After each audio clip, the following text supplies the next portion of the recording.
Welcome to the Soul Forge, a place of silent mystery, quiet contemplation, and outright mayhem. Join your host, Sean Vanderloo, as he guides you through the adventures of living. Together, we'll talk about life and love, sex and dating, joy and heartache, memories and loss, and so much more. Don't worry, it's not nearly as pretentious as it sounds. Get ready for life, the universe, and everything on the Soul Forge.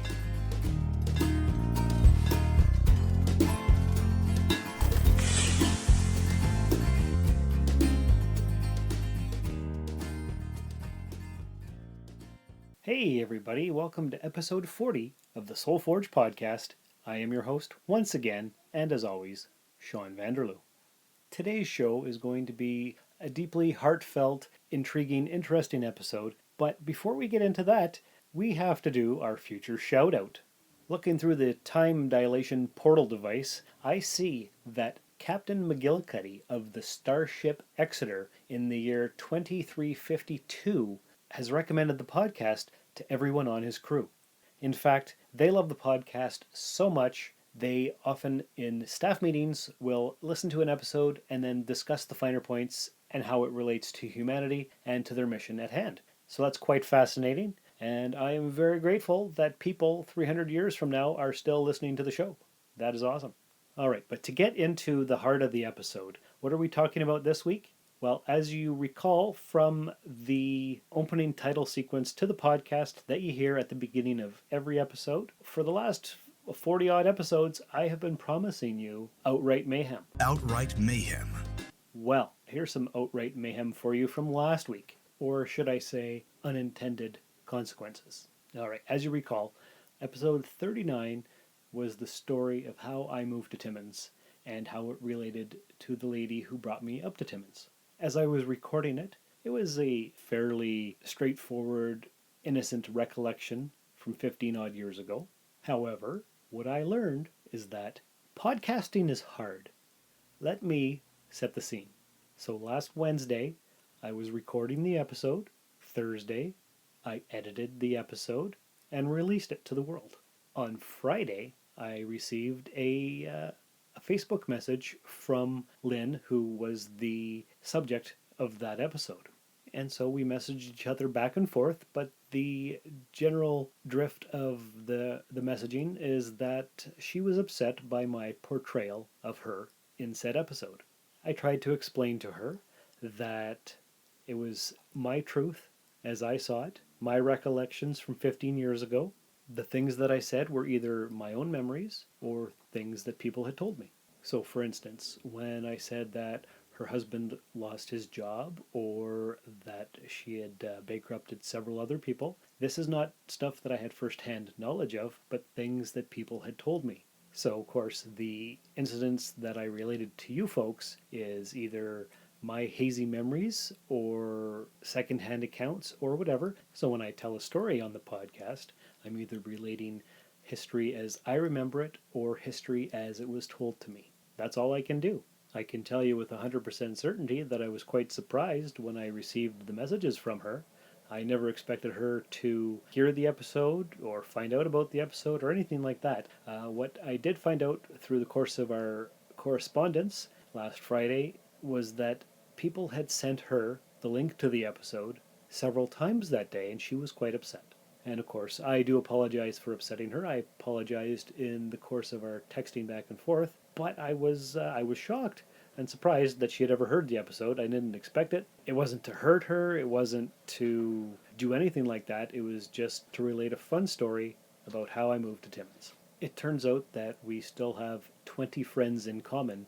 So obviously, one of them, two of them, three of them, who knows how many, sent the link to her. Of course, I share the podcast episodes on my Facebook, also on the Facebook group, and on Twitter, so they're not hidden. They're easy to find if you know what you're looking for. I was not aware that people followed my life so closely that they would go ahead and do that. I don't know if they listened to the episode first and then sent it to her or what, or if they were just trying to stir up some trouble or whatever. The fact is that my words had an impact. I have to say, an unintended impact, of course. But I've learned a few things from this whole interaction. And that's what the Soul Forge podcast is all about: learning from actions, dealing with consequences, and becoming a better person for it. This is Kitty from Jump City Comics, and you're listening to the Soul Forge podcast. Forge your soul. So, going back, Wednesday I recorded the episode, and I heard it in my head as I was speaking it, just like I'm doing now. Thursday, I edited the thing, and I heard it as I was editing it and getting rid of the ums and the ahs and the air sounds and whatever, any pauses or whatnot. So that was fine. And then I released it to the world, had the conversation with her on the Friday afternoon. So I decided on Monday, after a few days of everything happening and thinking about it and whatnot, I would listen to the episode again. So I did. I listened to it on Monday, which is 2 days ago now as I'm recording this. I could definitely see Lynn's point because, like I said, podcasting is hard, and as you're recording it and editing it, you're pretty close to it, so you don't see the unintended side effects. So what do I mean by that? Well, I had talked about how I was going through a quarter-life crisis and I was desperate, and I met Lynn, and she seemed like she would fit the bill for a life partner. And what I meant was, or what it sounded like I said, was that I was desperate, so I got together with her. And that's not true at all. But in the episode, it sounds like that. And what I meant was, because I had been single for a while and I was looking for somebody, the speed at which I allowed the relationship to progress was my mistake. Not the fact that her and I had gotten together. It's just we got together way too fast, and maybe that was out of my desperation or my loneliness or whatever, or maybe it was my excitement. Maybe I was super excited about her because you heard the poems that I wrote from the beginning of that relationship, and even though the poems are ridiculous and cheesy and bad, there was a lot of excitement. I was happy to get with her, but I checked my brain at the door because I was 25 and I was having my quarter-life crisis, and the relationship progressed way too fast. But the way I said it in the podcast, episode 39, is that I was desperate, and so I got with Lynn. And that's not what I meant at all. So I could see why she was upset. And another thing that I've learned from podcasting, or even recollection of memories at all, is that it's way, way easier to remember the bad stuff than it is the good stuff. Because the bad stuff sticks out. So yeah, she was horrible with money, and I had to go bankrupt because of it. But I have to take some of the blame too. I am not saying I am perfect by any means in any of these episodes. I have made a lot of mistakes in my life. You've heard some of those on previous episodes. So yeah, so she was spending lots of money. So what did I do? I bought a bunch of crap on eBay because, well, if she was going to spend money on coffee and cigarettes and whatever else she spent it on, and we were going to have nothing left and she wasn't paying the bills, I figured, well, you know what? I'm going to go buy stuff. I'm going to get something out of this. And that was a mistake. That was wrong. I should have made sure the bills were more closely taken care of, or whatever I should have done. But I didn't. And so, yeah, that's my fault, partially. So it just sounded like in that episode that I was desperate and got with her because of my desperation, and she was horrible with money, and that's why I left. But no, that's not true. That's partially it. But if I really think back on it, what else happened? Well, there was good times and there was bad times. Like, she was not much of a housekeeper, and when I would come home from work, there'd be half-empty coffee cups and Kleenexes from her makeup job all over the place. But we had lots of fun, too. Like, we went yard sailing on the weekends, we went junk store shopping, antiquing, all kinds of stuff like that. We had a great time. We went on road trips. I remember we went on a road trip to Canada's Wonderland, and we had a great time. It was fantastic. If you are loving this podcast, you should tell a friend about it. Spread the word about podcasts you think they would enjoy. There's something for everyone, from entertainment and lifestyle To news and politics, and more. Share it on social media. Believe it or not, some people don't know how great podcasts are. or even how to find and listen to them. You can help change that with a click. Tell your friends about your favorite podcast. Thanks for spreading the word. There was one time when she really, really wanted a dog, so she found one somewhere at some lady's house. We went to check out the dog, and the dog seemed like a nice dog, so we took it home, and all the food and supplies and doggy bed and whatever else. Brought it home, and it was scared. It liked being where it was, but we were trying to take care of it, and I don't think we had it very long. And then we put it in the backyard so that it could do its business. And I remember going back out 5 minutes later, and the dog had slipped out of its collar, and we couldn't find it.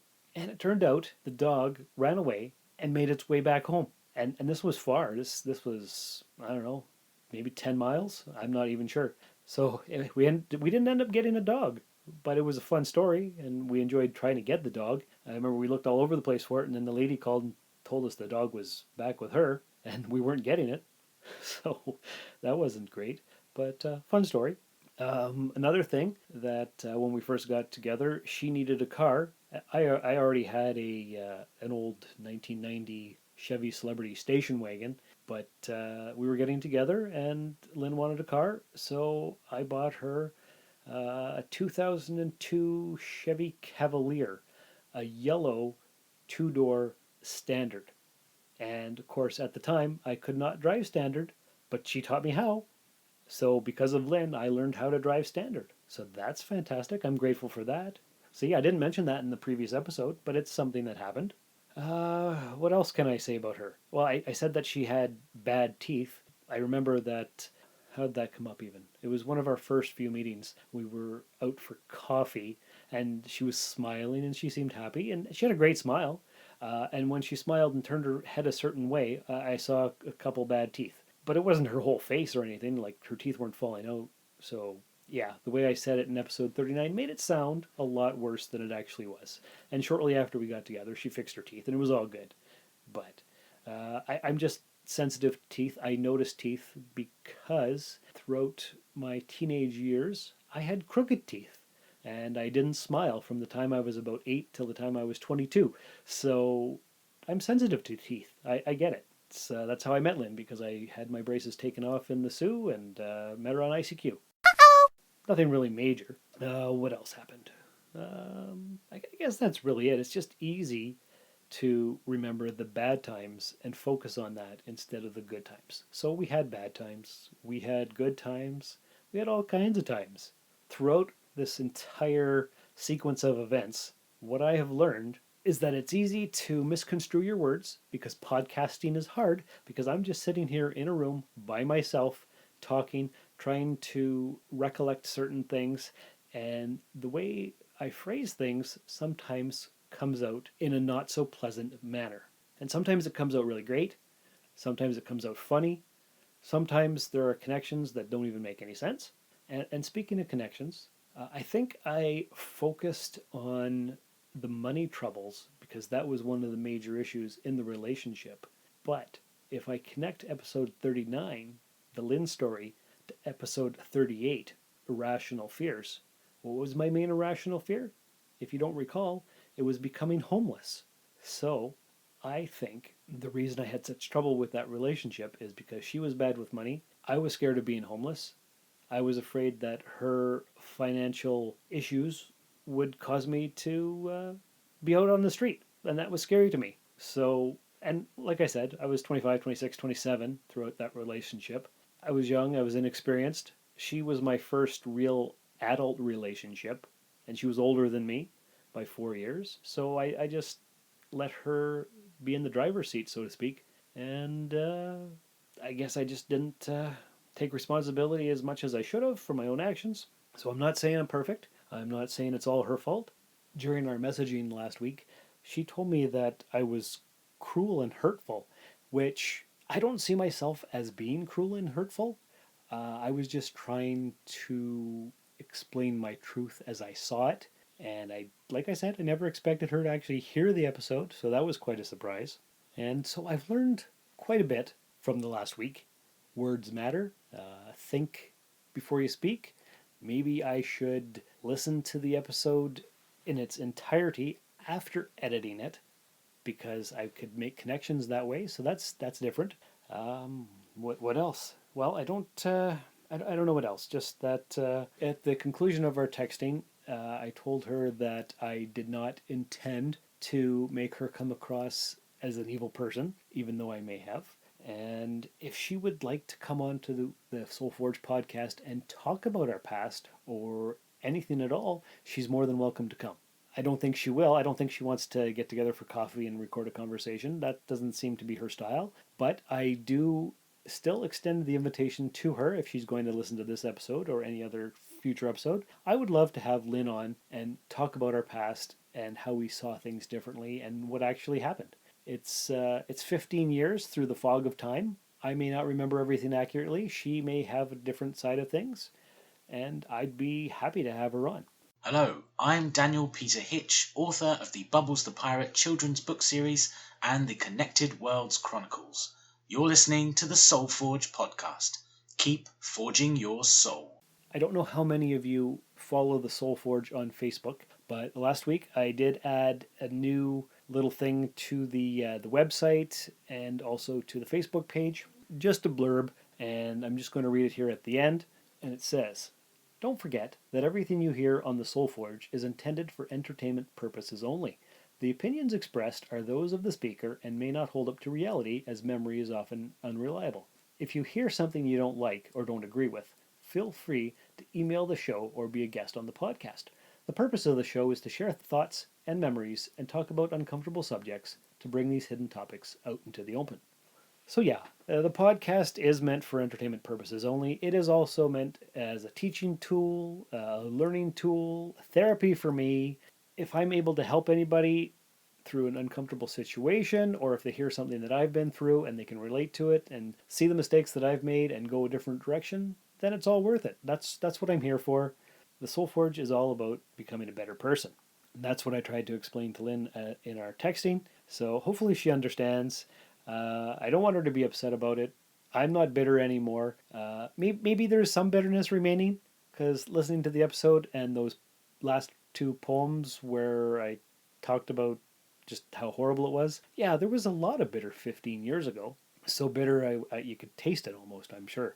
So now, all these years later, well, does it matter? It doesn't really matter. I am where I am in life, and she is where she is, and she said she's happy, and I'm glad for that. And am I grateful for the times that we had? Sometimes I'm grateful for it. I learned a lot. I learned how to drive standard. We had lots of fun. We had bad times. We had good times, just like everybody does. And really, when it comes right down to it, that's a long time ago. And it's way easier to remember bad things. So that's what I've learned. If you've learned anything or have some advice for me, or you listened to episode 39 and you thought that I was in the wrong for talking about that stuff or anything that I mentioned, I would love to hear it. So feel free to email the show, soulforgepodcast@gmail.com. And if there's one thing I'm going to take away from this episode, is that words have consequences, intended or not, and you have to be aware of what you're talking about and what you're saying and the way in which your words are phrased. So that's episode 40 of Soul Forge Podcast. I'm hoping that next week I'm having an interview show with a psychotherapist who specializes in financial therapy and whatnot. If that comes together, then that'll be episode 41, and I hope it does. If not, I'm sure it'll be something equally entertaining. So I hope you all take care. Have a great week until I talk to you next time. And remember, when you reach the end of your rope, tie a knot in it and hang on. This has been another episode of the Soul Forge Podcast. Contact the show by emailing soulforgepodcast@gmail.com or by tweeting soulforgepod on Twitter. Visit us at soulforgepodcast.com, and remember, the best way to show your support is by leaving a 5-star review in the iTunes Store. And, if you would, please check us out and like us on Facebook. The Soul Forge Podcast was written, produced, scored, edited, engineered, and directed by Sean Vanderloo. Find me on Twitter and Instagram at Darth Vaderloo. For more great content, you can listen to my other podcast, The Rusted Robot. Thanks for stopping by the Forge. We'll keep the fires lit until your next visit. I could do this all day. This has been a Valley of Vanderloo podcast production, all rights reserved. This transmission ends now.